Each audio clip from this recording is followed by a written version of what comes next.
June 23rd, 2004, and we're going to ask Zadie to talk a little bit about where he was from and what life was like in Hungary when he grew up. Okay, Dad, tell me about what Derescke was like when you grew up. Derescke was a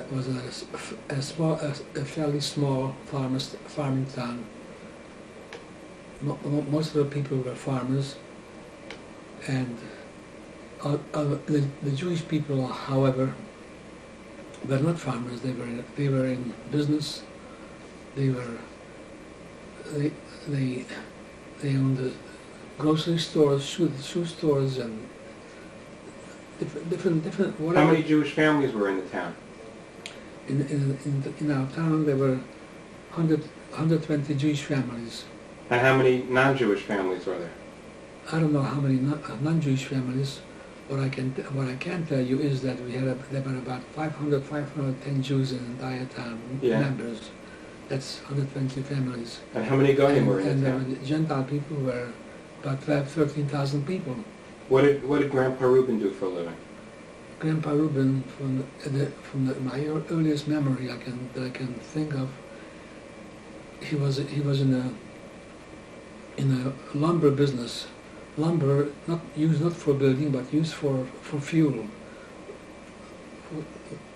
Lumber, wood, to heating ovens and stoves, and also coal business. Both for the purpose of keeping the house, either for cooking or for keeping the house warm. Do you know, when did Grandpa and Nana Rubin come to Derescke?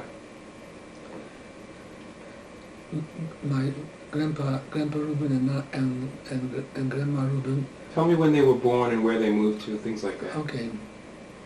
Grandpa Rubin was born in the year of 1900, and he was born in a city called Borsa, B-O-R-S-A. And where's that? That was today it is part of Romania. At one time it was part of Hungary. And how many brothers? He was there because his father, my grandfather, Pinchas Rubin, was married to a very well-to-do girl from that area, from Borsa area, and he was, as a son-in-law, he was living with his father-in-law for X amount of years. But in time, later, my grandfather Pinchas Rubin moved to Sumotor. Sumotor is the place where most of the Rubins lived for quite a few generations. Did he move before he was married or after? He moved there after he was. He lived there as a young man after my grandfather Pinchas Rubin moved from Borsa to Sumotor. I don't know exact years, but I can tell you this much, that Grandpa Rubin lost his father when he was only about 15 or 16 years old, and within a year later he also lost his mother. So who did he live with? So he lived with one of his older brothers, Mordechai Rubin. Mordechai Rubin lived in a city called Ihel, or in Yiddish, or Uyhely, Shator Oye Uyhely in Hungarian. Yeah, and where's that? And that one was not too far from Sumotor, where the Rubin family used to live. What country is that in now? Shator was always Hungary, and it was Hungary at that time also. And now it's still Hungary? Now it is still Hungary. Are you sure? When we went, didn't we cross the border to go there? Yes, we had to cross the border to go to Slovakia, to go to Sumotor. But not Shtetyl? No. Okay. And so where did he meet Nana Rubin? Shtetyl was the residence of the very well-known Ismach Moshe, who was the first Satmar Rebbe. Right. Now, as I mentioned to you, that since Grandpa Rubin lost his both father and mother, and in those days, 15, 16 years old, he was most of the time he was in the yeshiva. Do you know what yeshiva? No, that I can't tell you. But since he had no home, his parents were dead. He lived with his older brother Rubin, who lived in Noya, Yeah. and he used to go there for between the Zmanim. Yeah. And so that's how he got to. That's why he was living as a young man in Ehal, because We're looking at a picture. Who's this a picture of, and when was it taken?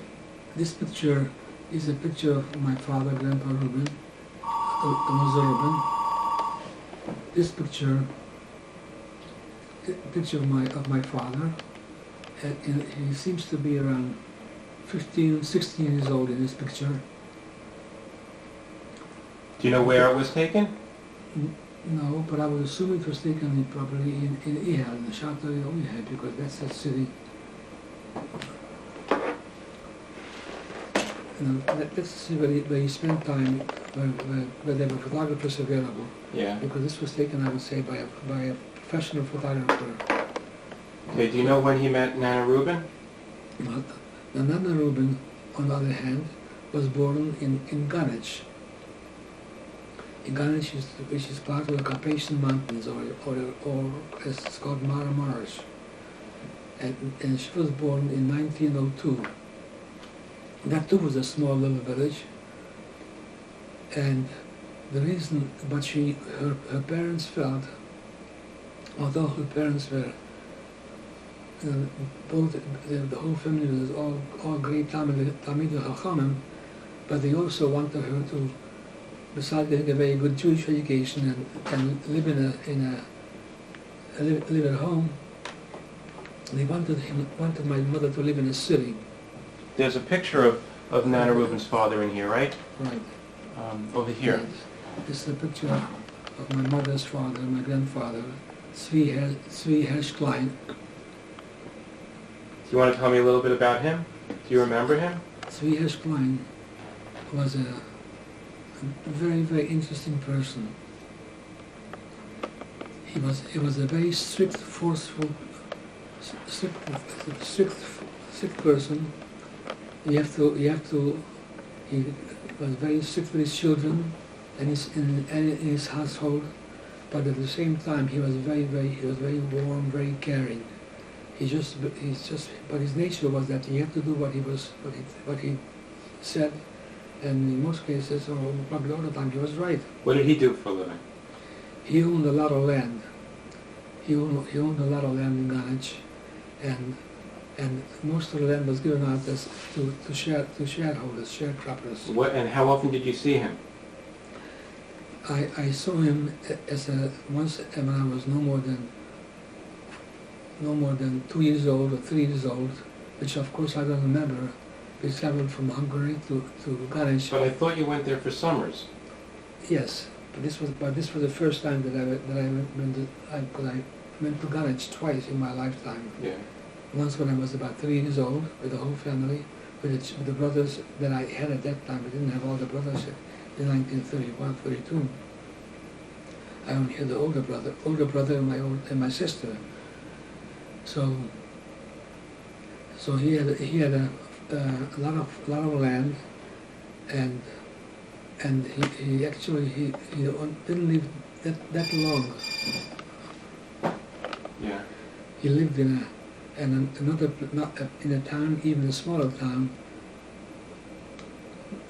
smaller than Ganich. The place was called Derescke.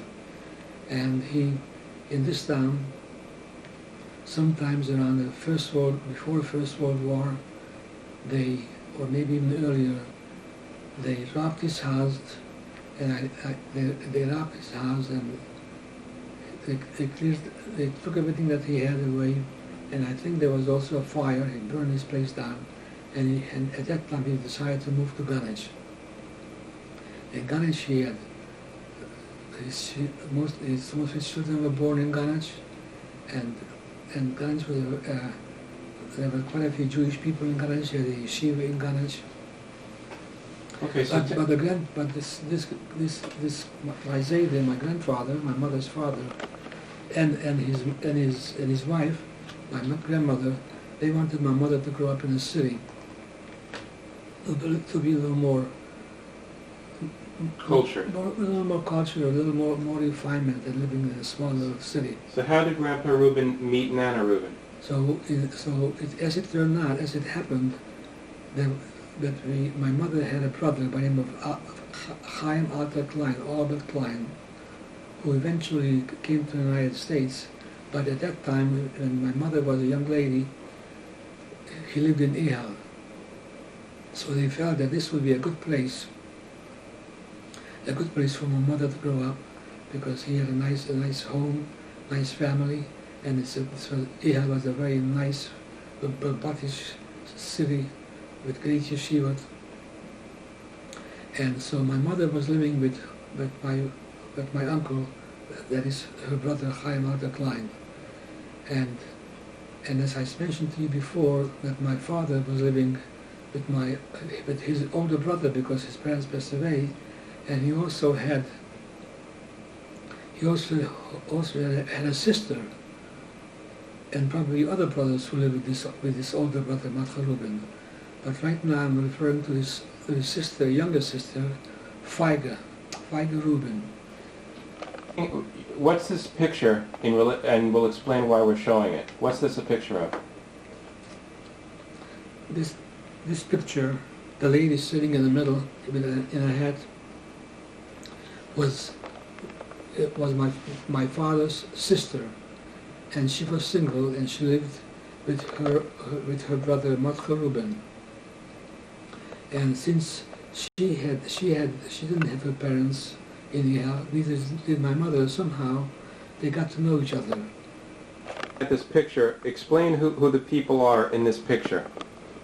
In this picture is a picture of my sister, my only sister, Brana, and here's my mother with a hat, and here this lady is, as I mentioned before, is my father's sister, Feige, and this is my uncle Solomon Rubin, who was marrying off his daughter, Mansi, to her husband, Shimon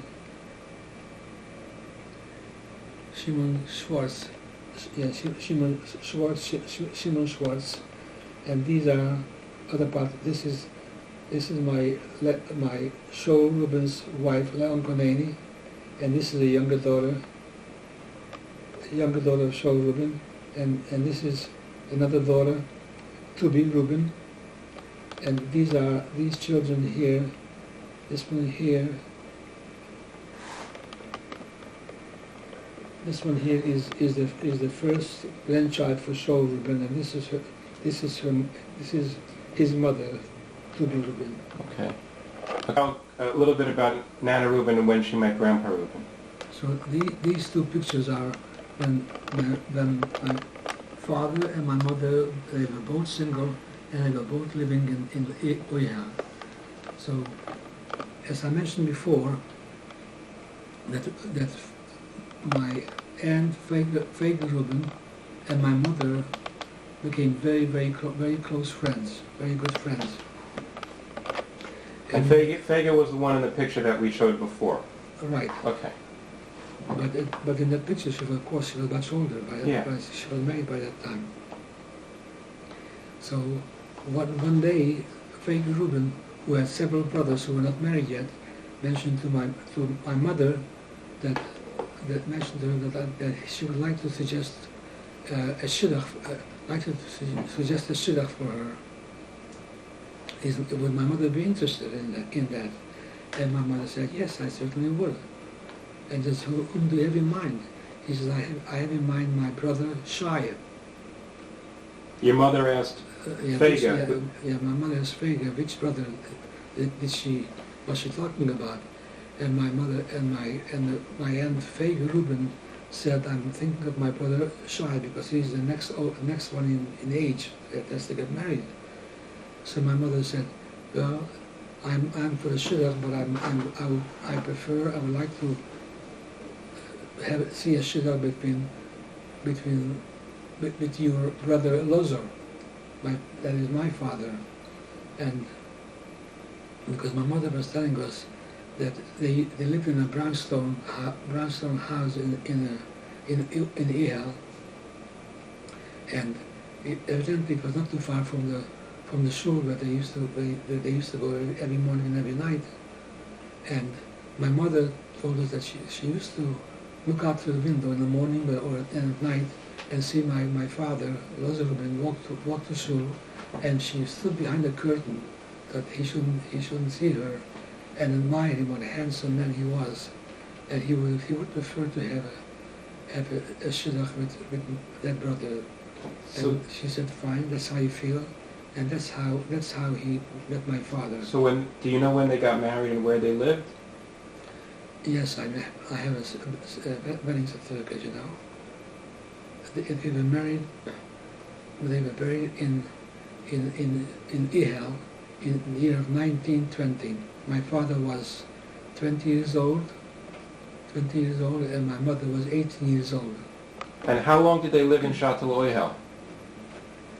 I think as a married couple, they lived there no more than 2 or 3 years, approximately two or 3 years. Okay, while we're on the topic, what were the names of the brothers of your father and the names of the brothers and sisters of your mother? My father had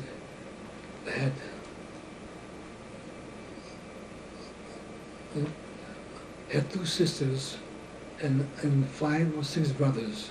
Do you know their names? Yes. One was Rubin, where my father was living as a young man, and then he had Shaul Rubin, an uncle who lived in the same town as we did in Derescke, and then there was a Herschel Rubin who lived in Muzoi, and I think after my father and mother were married, they lived in Muzoi for a couple of years, because my sister Brana was born in Muzoi. Then he had one brother in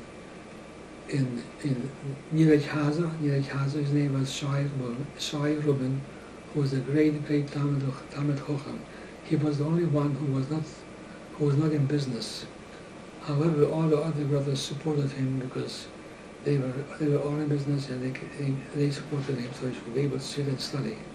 And we had 2 uncles in Heide Bissermin in Yiddish.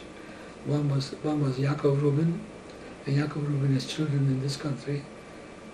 Burkhida Rubin, the one who has the Grand Silver business, and another brother lived in the same city, but Yaakov Rubin is Abba Rubin, and he has children.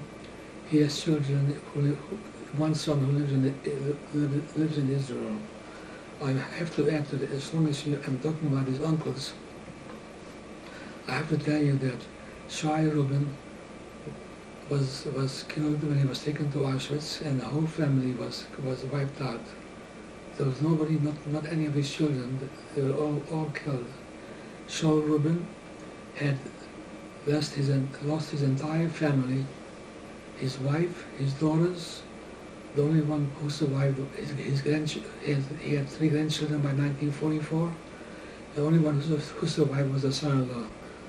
Okay. And what about your sisters? I mean, what about your father's sisters? Who were they and where did they live? My father's sisters, eventually, Fege Rubin, the one who made the shidduch for my mother and my father, got married to a Rosh Yeshiva who eventually came to Ehal. His name was Shimon Posen. He's a rabbi in Shopron. Shimon Yisrael. Shimon Yisrael Posen, and my uncle Matchur was instrumental of him coming to Shtetyl and being the Rosh Yeshiva there. And what about the other sister? And the other sister lived in a city called Kashov. Today Kashov is part of Slovakia. What was her name? You don't remember? I'm not sure I know. Okay. Often I can't remember her name. Okay. What about Nana Rubin's brothers and sisters? Nana Rubin had only 2 brothers who grew up. There was one more brother who passed away as a very young man. I don't know how he was. One brother was Albert Klein, where my mother was living as a young lady, and eventually he came to this country. Another one was Pinchas Klein, and he was when the Jews were taken away from Ganich, he was hidden in a bunker with 21 people. Well, I assume part of his family and my grandfather and so forth. And he was paying these Gentile people where the bunker was, had to give money constantly over and over again. But the time came when the money, he ran out of money, he couldn't give any more money. And this man, this Gentile person, has gone to the authorities. I don't know if it was German authorities or Hungarian authorities, and they were found in a bunker and they were immediately taken to the ghetto. Did she have any sisters? Did Nana Rubin have any sisters? My mother had a few sisters. One was in this country. Her name was Feige, and she was married. She lost her husband as a fairly young woman. She remarried later. She had quite a few children, and she had a mother in Ihal. Her name was... Who had a mother in Ihal? Had a sister. My mother had a sister in Ihal. At the moment, I cannot think of her. Okay. Of her. So she had two sisters, one in Ihal, one in America, Yes. and two brothers. And she had other sister also. She had another sister who lived whose name was Bertha Brana, and she lived in a place called Parfield, not very close to Ihal.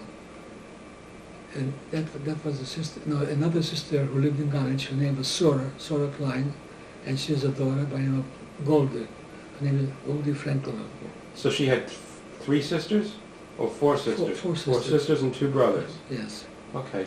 So Grandpa Rubin and Nana Rubin moved out of... They lived in Muzoy.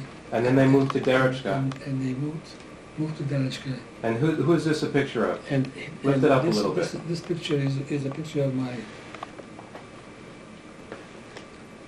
my father. Here, my father is less than 30 years old. He was born in 1920, and this must be somewhere in 1923 or 1924. This is my sister who was born in Muzoy. Her name is Brana Rubin, and this is my older brother Pinchas Rubin, who was a very bright, smart young man. By the time he was 11 years old, he was learning in the yeshiva in Ihal for a year. Then from Ihal he learned. After that he went to the yeshiva of Shopron, and eventually he went to the yeshiva in Munkach. And who else is in the picture? And here's the picture of myself in a high chair. And that's also a picture of your mother? And this picture of my mother. Yeah, I mentioned the mother before. Picture of? Here is another picture of my mother. In this picture, she's 14 years old, because on the back of the picture, it has a little. My mother sent this to a friend, and it has a date when it was Milad, and it was in 1916. My mother was born in 1902, so she's 14 years old. Okay, and there's another picture of your family. Can you go through who the members of your family are? Here is a picture of my family, and this one, I seem to remember when this picture was taken. It was, as far as I can recall, this was taken in 1936 in front of our house. Who's in the picture? My mother was very, very conscious of the family, and she had a brother in this country, and she wanted, because this was taken by a professional photographer. Not too many people had cameras on their own. And here's a picture of my father on the left side, on the right side, my mother on the right side. It doesn't matter where they are. I can see the picture. Okay. And here's my sister, my only sister, Brana, my oldest brother Pinchas, and my younger brother Yaakov, and my other younger brother Menachem Moshe, next to my father, and he's my youngest brother who was born in 1934, Shlomo, and he's a picture of myself. And there's one person missing from the photo, right? One child was not born yet. One child was born in 1942. They got married and spent a few years in Shtetyl, Ihal, and And Muniz Muzhoi. and Muzhoi, they moved to Derescke. What was life? What was your typical day like in Derescke when you were growing up?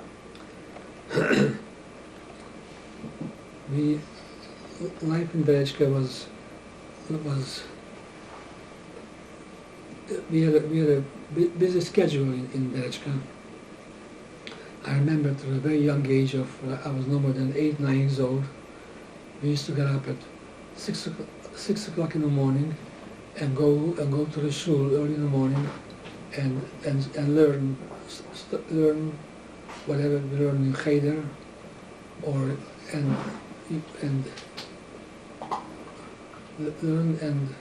By this time, who did you go to shul with? Was Grandpa Rubin already with you, or what? My father, Grandpa Rubin, was a Rubin. He used to get up much earlier. He was an early riser. He used to get up at 4 o'clock or even earlier, and he used to go to the shul, to the Beis HaMedrash, and he used to study from that time on until the 11 shachas, which is usually about 6 in the morning. So you met him in shul? We met him in the shul. And then after davening, where did you go? After davening, my father was learning to davening, and in the wintertime we also, because he couldn't daven at 6 in the morning, he also used to learn in the morning before davening. After that we went home and we had breakfast, and the breakfast consisted of some coffee, which was 90% milk, and just a little coffee added to it, with bread and butter.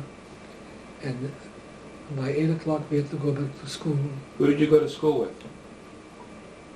I remember the very first day that I went to school, and my mother, I was dressed very nicely, and my mother told my older brother Pinchas, make sure that you hold your brother's hand.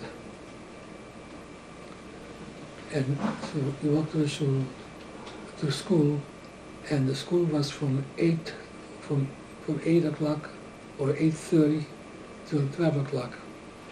And who was in school with you? Did you have different classes? What was it like? And school, the cheder consisted of one teacher, one Rebbe.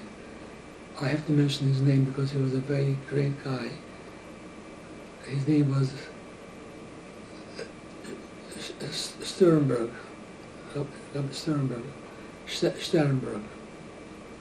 And we had one classroom, and all the children from the age of 5 to 12, 13 were all in the same class. And of course he was only able to teach, the class was broken down for youngsters and people who were a little more advanced, up to those who were learning Gemara. So you were in school with your brothers?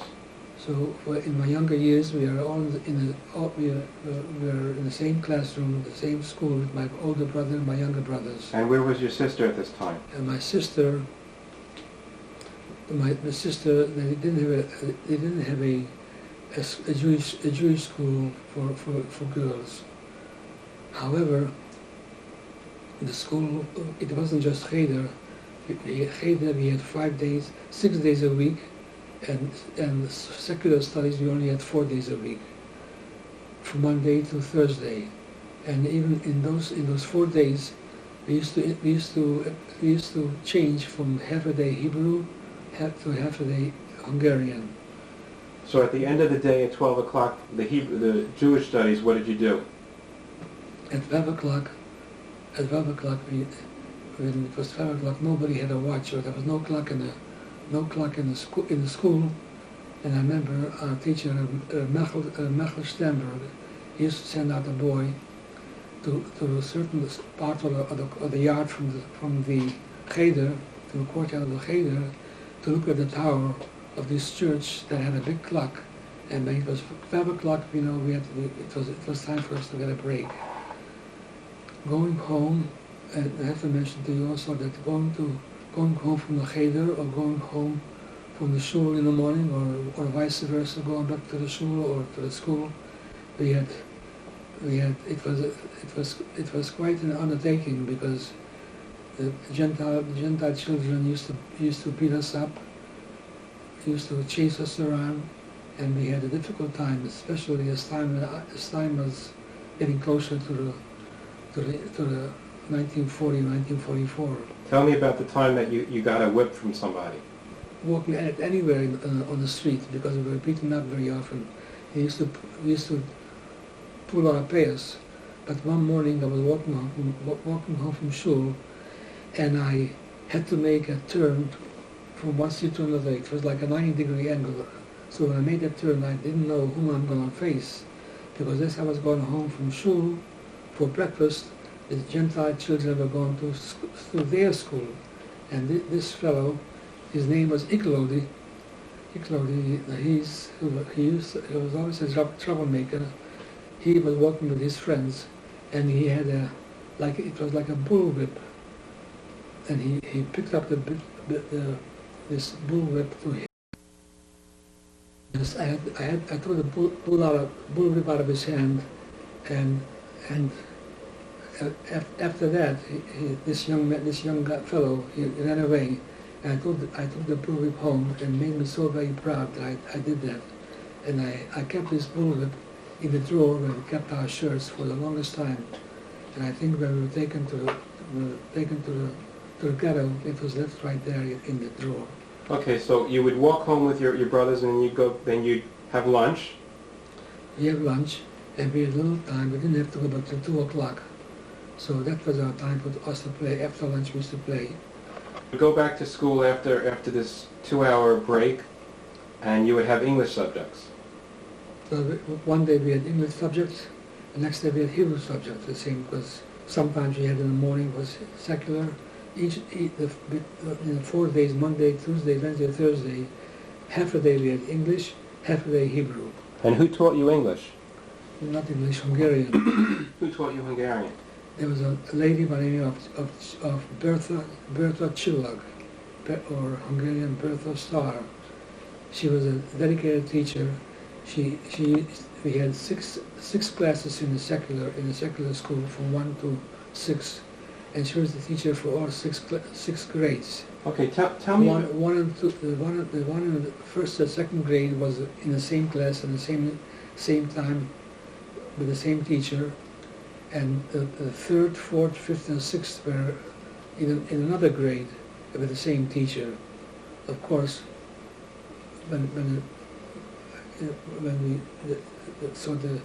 assuming that the 1 and 2 had classes in the morning from 8 to 12, then in the afternoon would be the classes for the third, fourth, fifth, and sixth grade from 2 to 4. Okay, did Grandpa Rubin ever visit you at school? Yeah, Grandpa Rubin has shown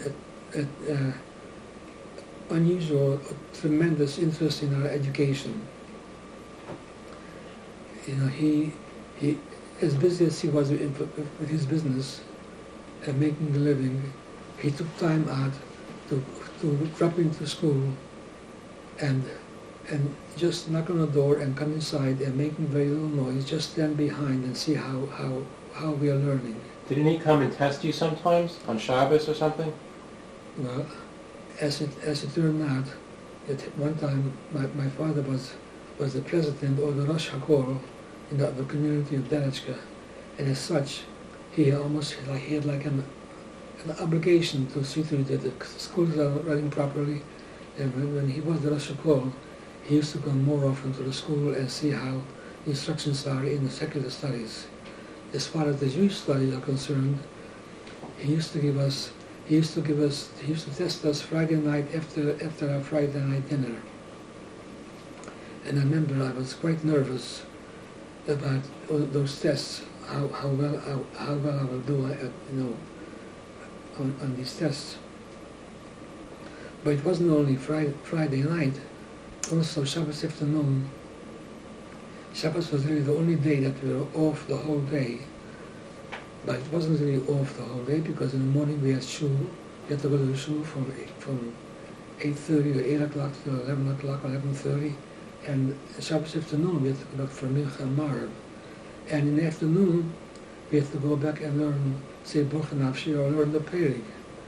And that used to be from 3 to 4:30. And as invariably, when Grandpa Rubin was walking to the shul, and to pass where the cheder used to be, he used to drop into the cheder and sit down, and he wanted to know what we learned in the past week. And he was the only person who came to the cheder and gave us a test. Your house like, the layout, and what were your rooms like?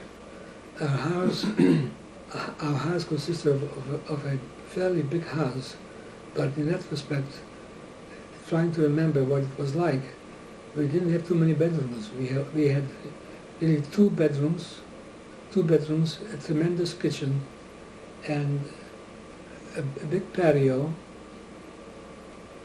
and a place where we kept our food, a place where it was colder, but where things were cool, and it was called a spice. And who was in your room? In our room, I remember we slept two to a bed. Two brothers slept in a bed, and who was with you? Well, I was sleeping either with my brother Pinchas, or when he was away in yeshiva, then with my next brother Yaakov Yankli. Where did your sister sleep? Where did my sister sleep? I don't know where my sister slept, either in our room or in a room where my parents slept, because some children slept in the same room with my parents. And what about, didn't you have help that stayed in your house? Yes, we had Grandma Rubin used to wake up very early in the morning, and she used to take care of the sewing that she had with 6 children, 6 boys and 1 girl. They had to do a lot of sewing and baking and cooking, but we had help. We had a lady who lived with us, a maid. She was a very nice lady. What was her name? Her name was Piroshka, means red, and she was a very kind, helpful person. She lived with us and she ate with us, and she was there from the time I remember to the time we were taken away to the camps, to the ghetto. When you were growing up, who were you friends with in Hungary? Who were your friends? I was friendly with the boys with whom I used to go to cheder. One particular friend was Yaakov Margaretin, with whom I have a picture taken when I was bar mitzvah. Again, this too was taken by a professional photographer, and this is my friend Yaakov Margaretin, and this is a picture of me when I was 30, my bar mitzvah picture. And this picture was found after the war when my father came back to Derescke. This photographer had this picture. And who else were you friends with besides Jack Margaret? And I had Larry Berkowitz, who is here as a rabbi in this country, and there was Spitz Baba, who lives in Israel, and Sternberg Fiuka, my teachers, my Malamet's son Fiuka, and there was a whole bunch of other friends. Okay, and tell us as the Holocaust approached, what was going on in Hungary? As we were growing up, it was not easy. Life was not easy growing up, because we used to run into a lot of problems just being on the street, and they made us very much aware that we are Jewish. And I remember that it was particularly bad starting in 1938, 1939. There were laws coming out against the Jewish people. Now I remember very precisely when my uncle's business was taken away. He was in the grain business, and it was a very, very depressing to see that the whole business was shut down, and he lost his business. And as I said before, my father was in the lumber business, and one day walking home from school after 12 o'clock, I heard one of the policemen telling his friend, yelling out that Rubin, Lajos Rubin, my father's Hungarian name was Lajos, lost his permit to have a lumber yard, and he was so happy that this happened. And after this, my father had to close the gates to our yard, and the business was shut down, and it put a tremendous insecurity in me, because there was, by that time there were 5 brothers and a sister, and he lost a good part of his business. We get into the Holocaust. Tell me a little bit about shul. What was shul like in the town, the base measures? We had, in our town, we had a shul, which was a nice big building with big windows, and we used to use the shul all summer long. But it was very difficult to heat that place. It was very big, and there was no stove in that shul. And we had another building which was called the Beis Hamedrash, and that had a big stove, and that's where we used to daven and study all winter long. And who was the rabbi of the town? The rabbi of the town was Zvi Hersh Cohen. He was a very, very distinguished, nice man. And he used to come every Friday. He used to come in. He was our teacher, Nachal Sternberg. Used to walk through his part of his house, his apartment of the Cheder, and used to come Friday before 12 o'clock, 11:30, 11:15, and used to give us a test every Friday. And this was Hillel Cohen's father? Hillel Cohen's father. And your father was friendly with Hillel Cohen's older brother, the older son Yes. of the Rebbe? He had a son. His name was Moshe Cohen. He was a very, very bright, very big Talmid Chacham, and he was very friendly with my father. Unfortunately, he didn't survive the war. But this Rebbe, I remember Hanukkah time, when he used to come to give us a test, he used to give everybody 2 pennies, 1 or 2 pennies, brand new, old, with a nice yellow look to it. Made us very happy. But life in Derescke was getting to be very, very difficult. The war was already in full swing. Germany was already occupying most countries in Europe. And did the point come when your family was taken to the ghetto?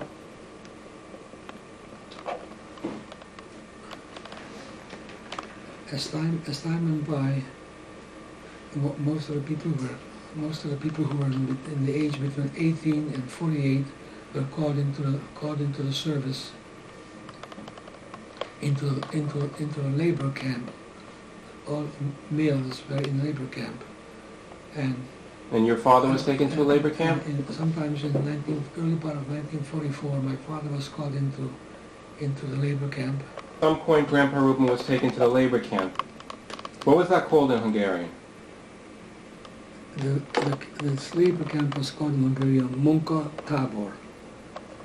And this is a picture of my father in the labor camp. He was wearing the cap of a Hungarian army man, but by now his beard was cut off. This happened about a year before, sometimes in 1943. They called in all the Jews to the mayor's office in the town of Derescke, and for no reason they just decided to cut off all the beards of all the people who had a beard all the years. And what's the picture next to that? And this one was a picture of my Grandpa Rubin when he was either while he was in the Munka Tabor in the labor camp, or when he came, or prior to that. I'm not sure. But both of them, he looks very bad. He looks, in this picture, my father was only 44 years old, and it was a very, very difficult time for my mother, and for my mother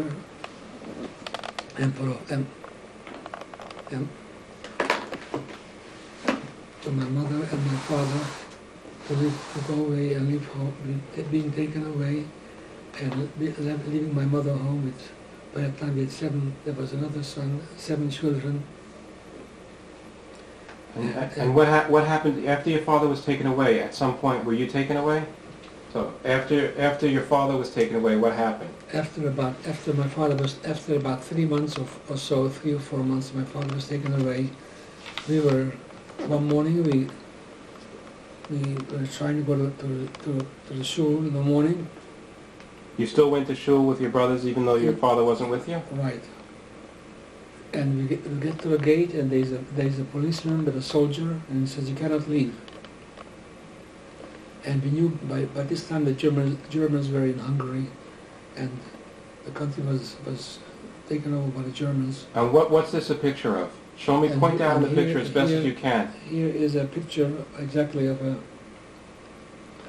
This is in front of a house. Here's a wagon, where we are told to put our things that what we are taking with us to the ghetto.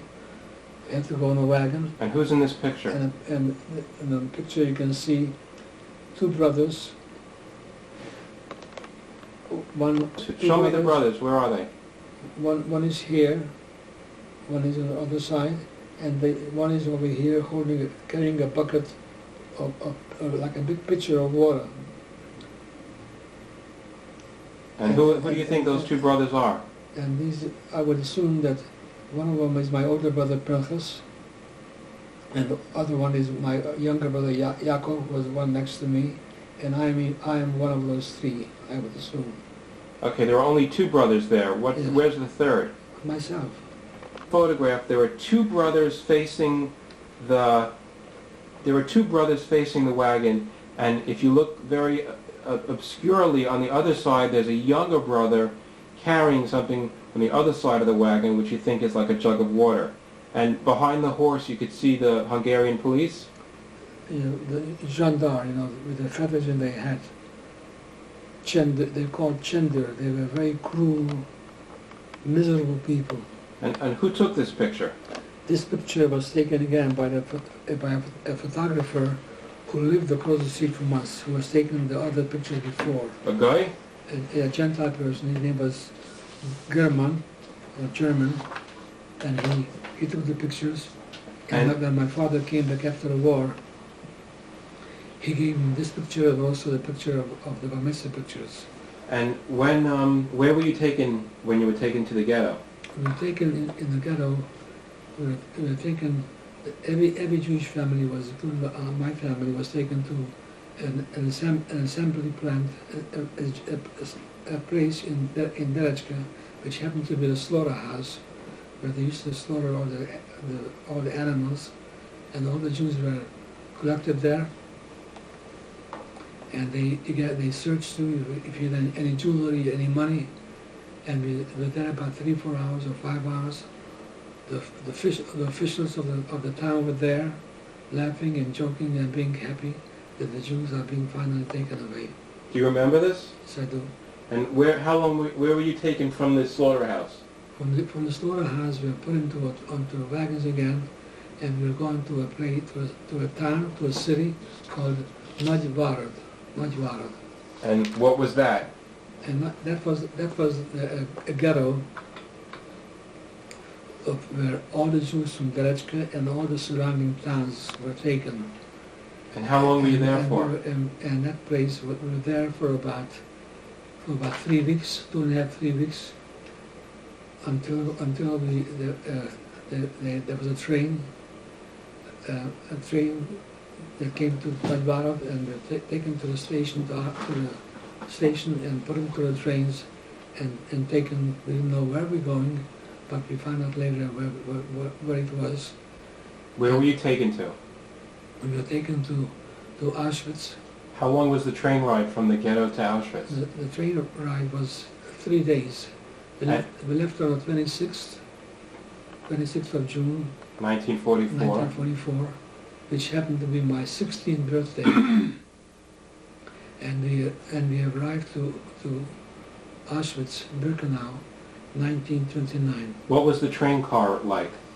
The train cars were what's that word? Boxcars? Exactly, boxcars, and it was really packed very tightly.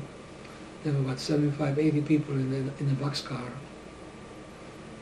and there was no There was no hygienic services rendered.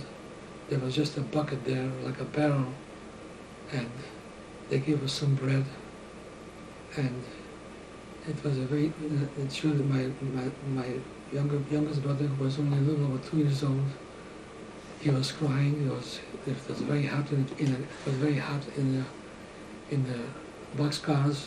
There was no water, and the little baby was crying for water, and I thought of that many a times.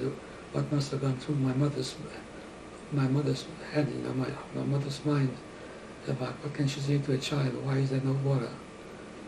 And it was very frightening being in the car, because we didn't know. They didn't tell us where we were going. We were afraid of the consequences, but we had no idea what's taking place. At this time, did you or the Jews in Hungary or Derescke know what was going on in Auschwitz and the other camps? No, we had no idea about. We never heard of Auschwitz. We never heard of extermination camps. We did have families who were cousins who were taken away a year or two before.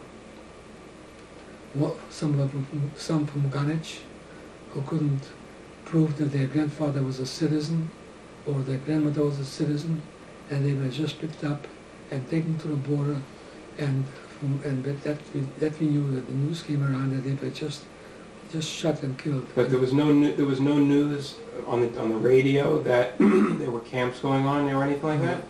There was no news, and even if they knew, the radio would never announce it, because the stations Hungary was on the side of Germany, and they would never broadcast anything that was negative.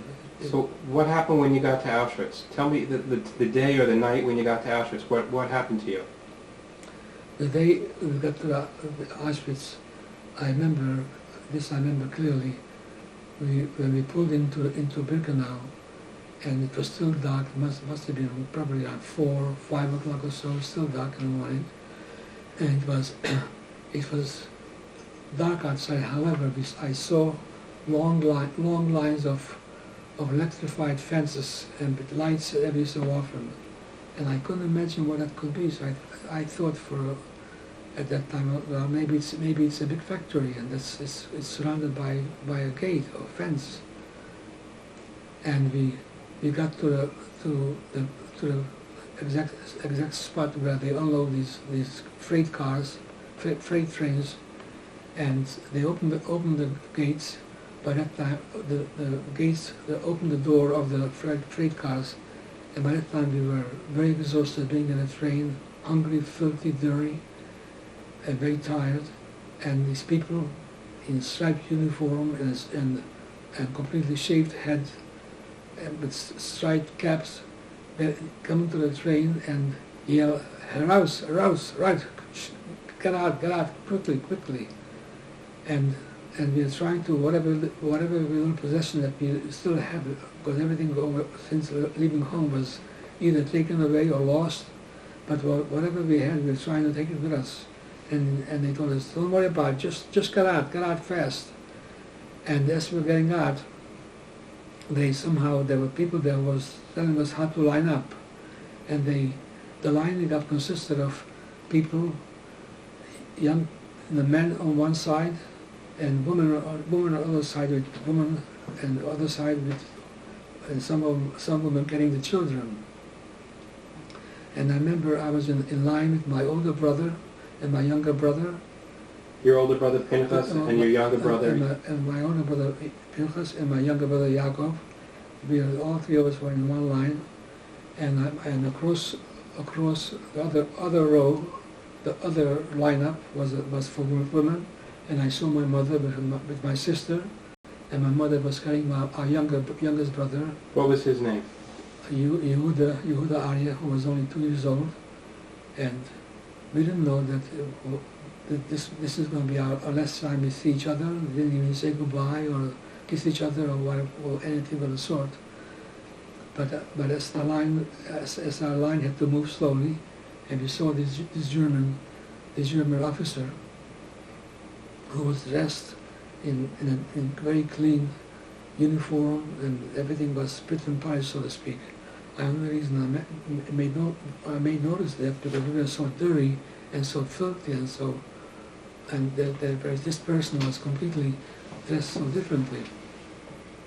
And he asked my older brother how old he was, and he said he's 17 and a half, and he was asked to go to one side, and then he asked me how old am I, and I said I'm 16. I was let go to the same side, and my brother, Yaakov, who was a year younger, a little more than a year younger than I was born in 1930, but he was as broad, as tall as I was, and he asked him how old was he, and he said he's 15 and a half. He was told to go to the left side, and I found out later that all those who went to the left side were taken immediately to the gas chambers.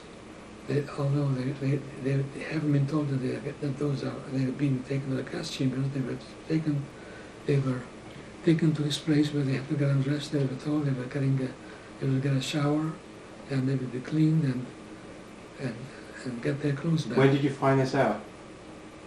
I found this out maybe about 6, 7 weeks or 2 months after I got into Auschwitz. How? I found this out that late, although I've seen the crematoria burning every night, every day. But I was told that that one is a bakery. And I found this out that this, later, because they were at the later date, it was the month of August of 1944, they were bringing the Jews from the ghetto in Poland, from the ghetto of Lodz.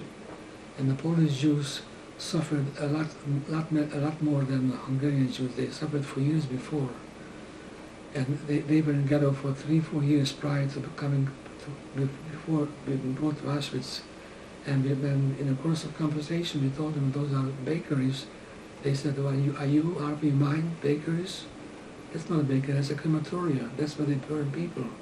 And that's when I first found out that the people who went to the left side, and the old ones, or the very young ones, were killed. And that's why I found out that my mother and my 4 younger brothers were killed.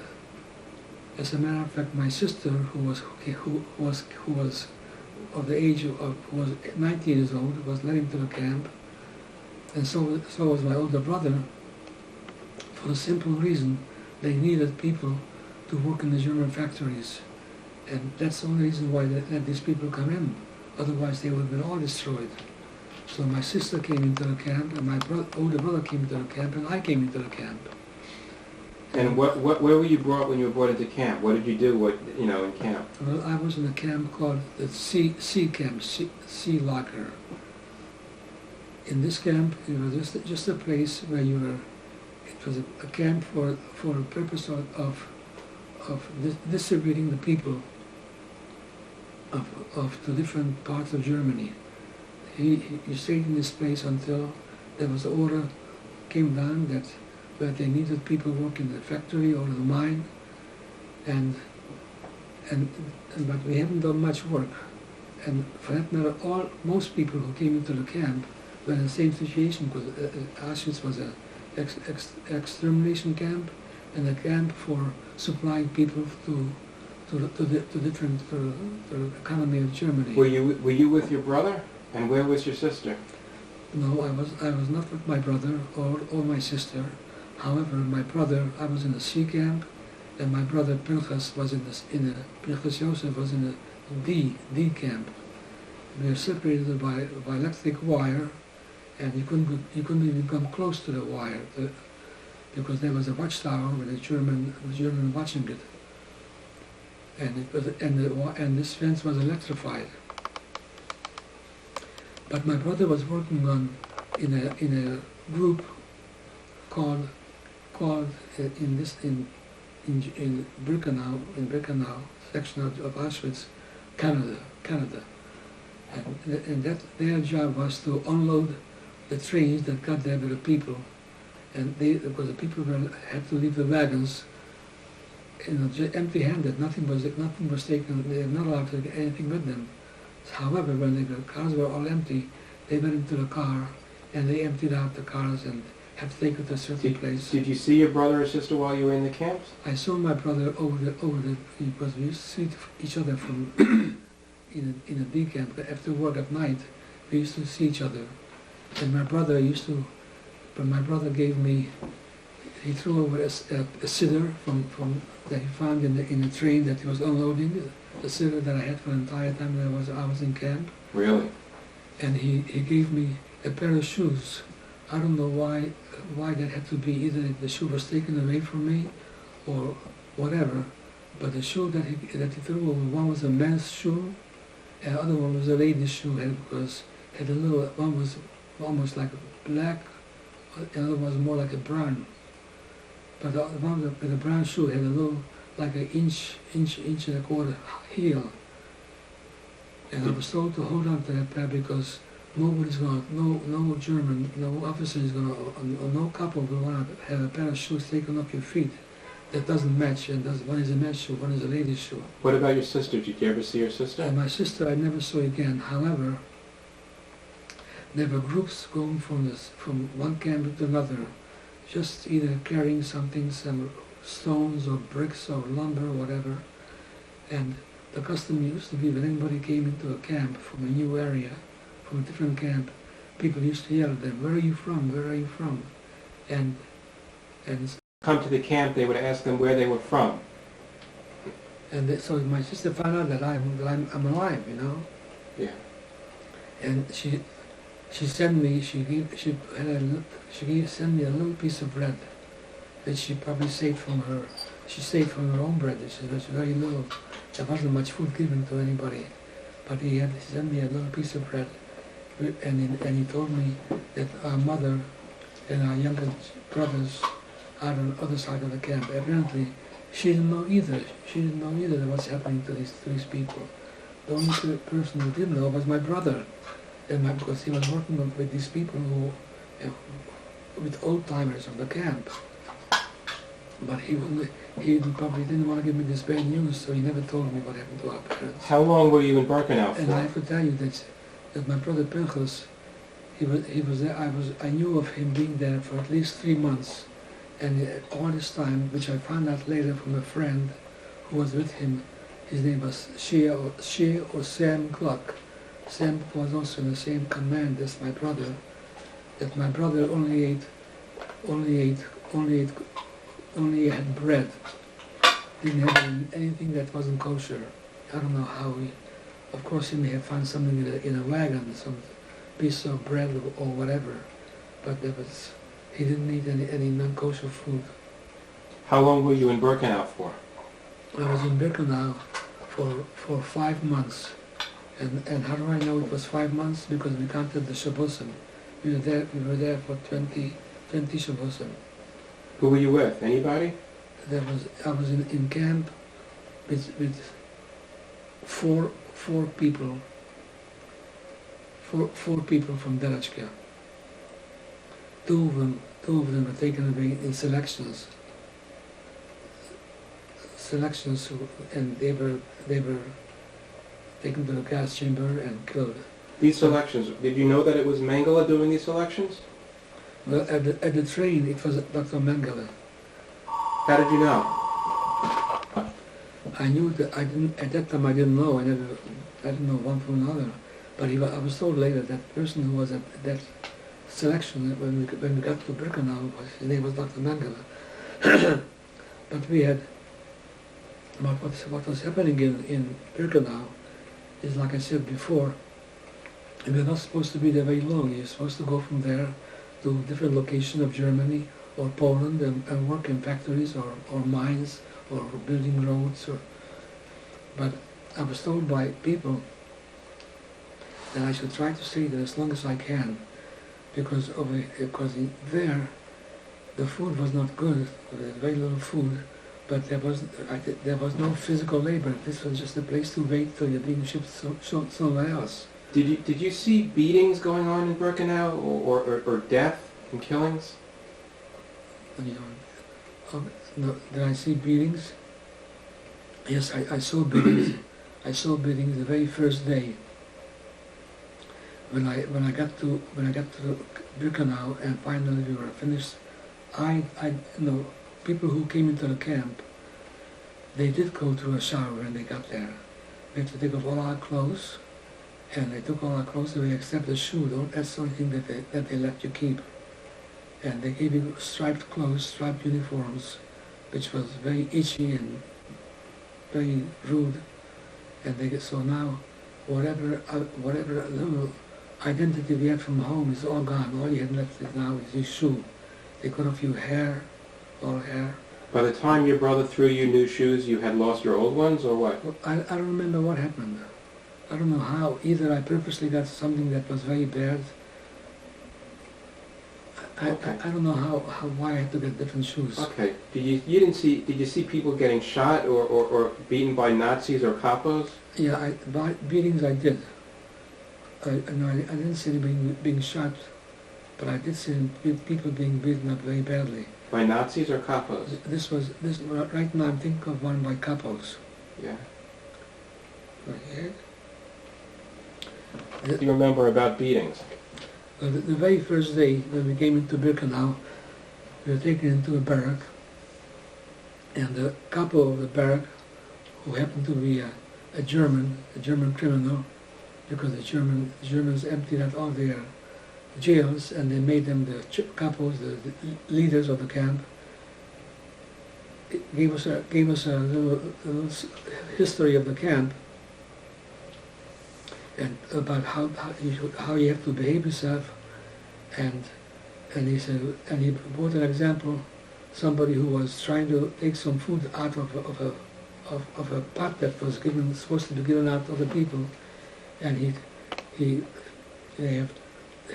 couples used to walk around with a wooden cane, and that was the method of beating up people. He was given 40 beatings on his behind. He had to bend over, somebody was holding him, and with all his power he was hitting him with his cane. And by the time he got to 35 or 40, the man collapsed, and I don't know what happened to him. It was very, very shocking to see how a person is being beaten up. And at some point, were you taken out of Birkenau?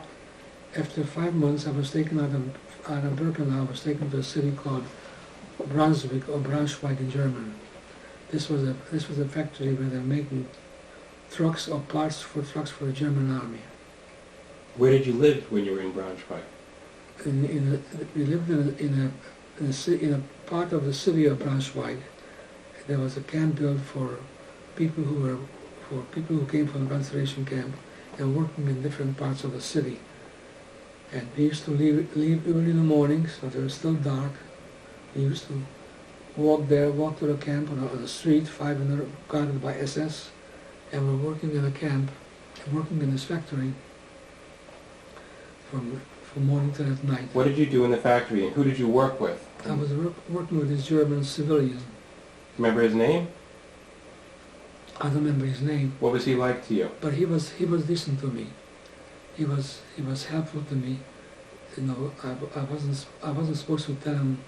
I wasn't supposed to talk to a civilian. That was the regulation, because they didn't want to know what's happening, where we came from. Did he give you food? Did he do things for you? But I told him what happened. I came from where I came from, and by that time I knew that my mother and my younger brothers were killed. And I don't know about this, and he said, "I don't believe it. You're going to be okay." He probably knew that what's happening because there were other groups who were working there before me, and he knew what is happening, but he wanted me to feel good. Is he the one that let you dive in and gave you bread and soup or something? And he gave me, he every morning, most mornings, he knew that I have a prayer book, and he would tell me, go ahead and pray.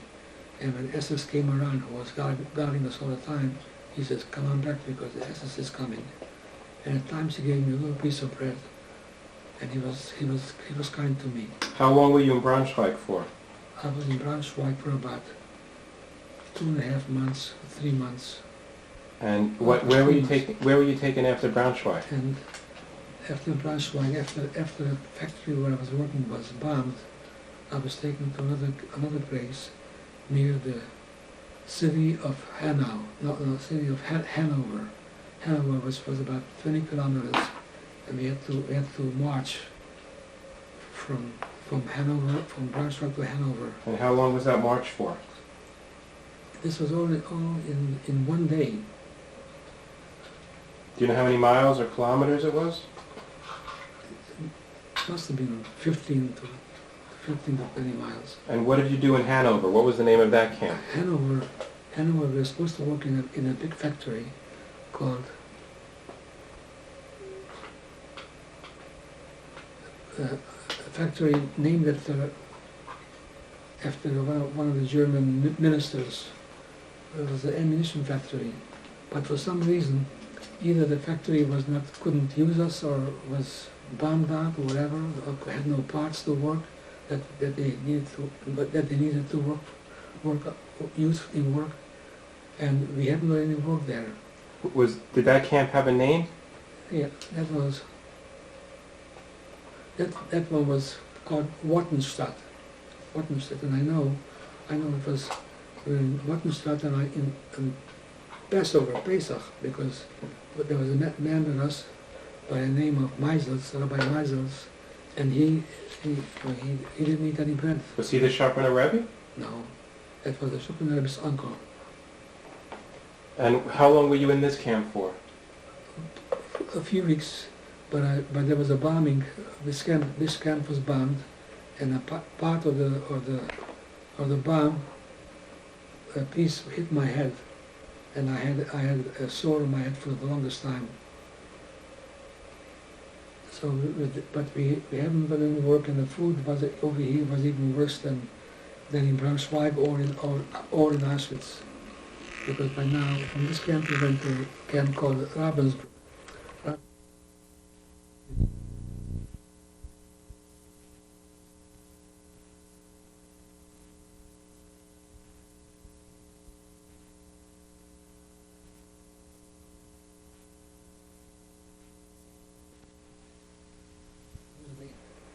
It was supposed to be taken by boat to Sweden, and this boat was supposed to be sunk while you were out, but it didn't take place. And a lot of people who have eaten this food, after being on a starvation diet, got very, very sick. Did you eat the food? I did, but I was lucky and I ate it very carefully, very slowly. And now, in Ravensbrück, was it a camp, or did you stay in a ghetto? What was it like? No, it was a camp, but not like a camp where you, like Braunschweig, where you went to work for, where you went to work from. This was a camp where you from here, they sent you somewhere else, similar to Auschwitz. So you remained in the camp for how long in Ravensbrück? Just a few weeks. And then where were you taken to? From here we were taken to the last camp, which was called Rubin. And where was this? Rubin was up north, not too far from, beyond city of Hamburg. So Ravensbrück's in Germany, Oberlin is in Germany, Yes. Braunschweig in Germany? All in Germany. Except for Auschwitz. Yeah, Auschwitz was in Poland. Okay, and what was it like in Oberlin? What did you do there? Berlin was really, it was the worst camp, in the sense that there were dead people wherever you were walking. You walked into the places where people congregate, like in a bathroom. There were dead people on the floor. You had to walk over the dead people. Wherever you were, there were dead people. And by that time I was so weak that I couldn't get up anymore. If I was sitting on the floor, since there was no chairs of any sort, I had to crawl to a wall or crawl to something and pull myself up like a little child does. Okay, so of all the camps you were in, Oberlin was the worst? Well, yes, it was the worst because it was right towards the end, and everyone was weaker. Okay, and how long were you in Oberlin for? Again, a very short time.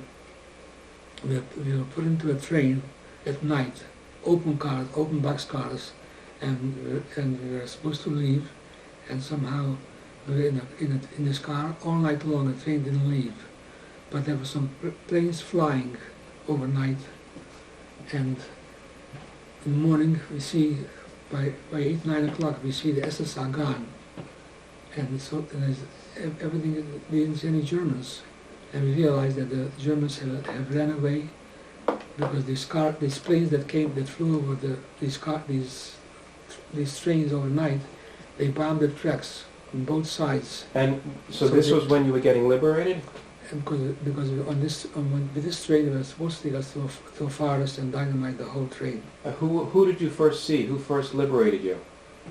I saw first an American soldier coming. And what did they do for you? Well, they told us that that you are free, the camp is liberated, you are free, and there was no. What did they do for you? At that moment, nothing at that time. But you were free, and you felt better. You felt more secure. Did they give you food? And then in time, food came in, and within a few short days, we were taken by a truck, by American Army truck, to a hospital in a city called Ludwigslust, which was really not very far from Berlin, because we are sick, we are completely dehydrated. There was nothing left. Were you with any of your friends or family? Yes, I was with my two friends, with Jacob Margaret and Larry Berkowitz. And what did they do for you at Ludwigslust? Well, we were just in a hospital. Actually, it was not a hospital, it was a school set up with beds. And we were just staying in bed, and doctors came around and looked at us. And how long were you there for? And I was there from May till early part of July. What was the date that you were liberated? I was liberated May 2nd, 1945. And who liberated you? The American Army liberated us. Do you know what division? It was the 82nd Division. Okay, of 82nd Airborne. Right. And where were you taken from after that? Were you taken directly to Sweden? Yeah, from there, we were there for about 6 weeks or so, 5-6 weeks. We were taken by the Red Cross of Sweden. And when did you see your father next? I didn't see I was in Sweden from July of 1945 till January of 1947. And my father, and while I was in Sweden, I found out that my father is alive. And unfortunately, my older brother and older sister who came into the camp did not survive the camp, because most likely they wound up being in a place or being much harsher than I was, as I've seen how people just die of starvation. When did you see your father next? I saw my father in 1949. In the United States? United States. So you right. didn't see him when you were in Europe? No. My father told me not to go back to Hungary. By that time, Hungary was turning into a communist country, and he told me to go to either Israel or come to the United States. And I found the address of, I don't know how I got that.